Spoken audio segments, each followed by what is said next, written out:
Hello, I'm Ann Luna, and this is your Base Bite for today. So this might be fairly simple, but making friends with this instrument and how you stand, how you carry it around can make a pretty big difference just in your happiness, your back's happiness, your shoulders' happiness. So we're wanting to play with as much ease as possible is my goal, and I hope it becomes one of yours too.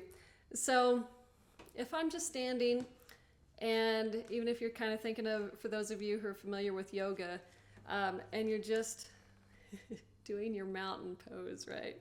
You're feeling your feet, you're connected to the earth, right? And you've got where your spine can have its natural curve, right?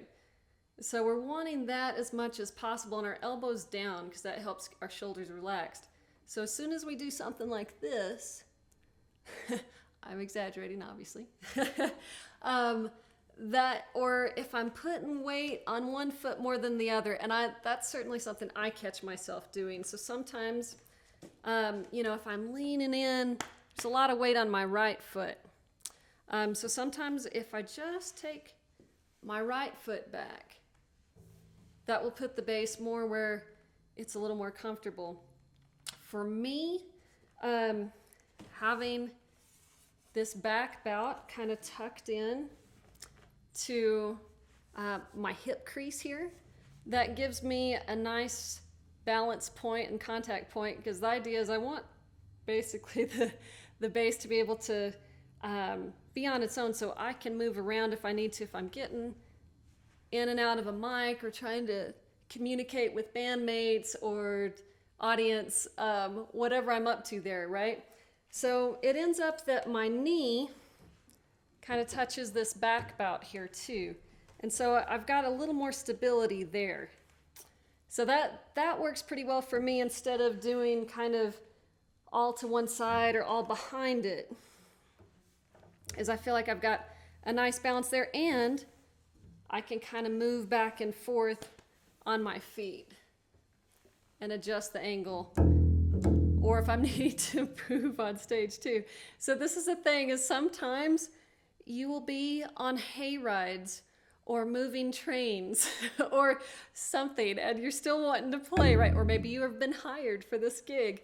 So if I've got kind of that, and I've got this fairly stable base in my feet and in my hips, then I can make the base more stable too, right? So, and there's sometimes you might, for whatever reason, be wanting to move around and play, right? It's I'm not very great at it, but you can do it. But it just, with that, I am lifting up on the base, and most of the weight is in my left arm, kind of holding it. My hips kind of helping a little bit there. Okay, so this might seem silly, but I have found this to be useful. Is how do you even carry this thing around, right? So, because you'll see people do it all kinds of different ways. Is I've seen people get behind it and grab inside the F-holes. I've seen them grab the fingerboard and lift it up, or kind of do this thing where you're leaning back. I've seen it be spanned across two people, where one person's got the end pin and one person's got the neck, and they're doing that.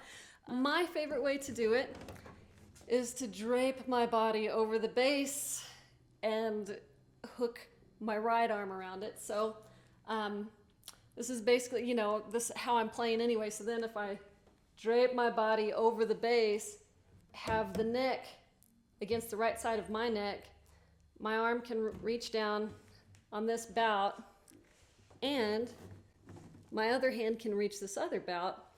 Now I can walk around pretty easily. And this hand can be free if I need to open a door or something, right? What I like about this is that I'm not carrying all of the weight just in my arms. I'm not doing this.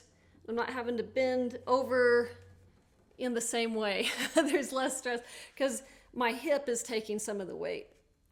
Also, my elbow is about where the bridge is. So because I have awareness of my body in space, I'm less likely to whack my elbow on something, therefore less likely to whack the bridge. And when I do this too, I've got it bent, the angle has now changed so that the neck is not as tall, and I'm less likely to whack that. So you can also do that other way if you want to kind of balance things out and have the neck against the left side of your neck. And then I can open things with my right hand if I needed to.